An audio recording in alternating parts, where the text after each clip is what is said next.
महायुतीचे आमचे 11 शिलेदार हे सिंधुदुर्गच्या जनतेच्या आशीर्वादामुळे काल बिनविरोध त्यांनी जाहीर झालेले आहेत।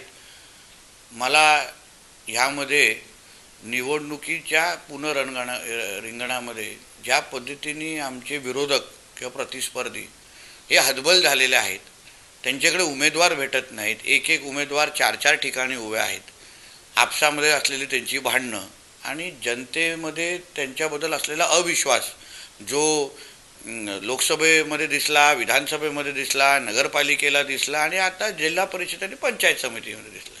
म्हणून अधिकृत सिंधुदुर्गामध्ये महाविकास आघाडी उबाटाची राजकीय भावपूर्ण श्रद्धांजली झालेली आहे।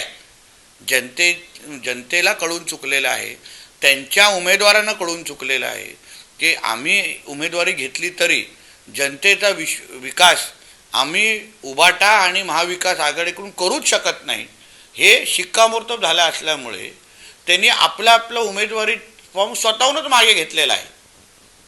म्हणून जनतेच्या समोर जायचं आणि काय बोलायचं, काय विश्वास द्यायचा, कसा विकास करायचा, कुठून निधी आणायची, हा त्या उमेदवाराला चांगलं माहीत असल्यामुळे हा नेतृत्वावर असलेला अविश्वास उबाटाच्या ह्याच्यामुळे हे सगळे तुम्हाला निकाल महायुतीच्या बाजूने लागताना दिसत आहेत। एबीपी माझा, उघडा डोळे बघा नीट।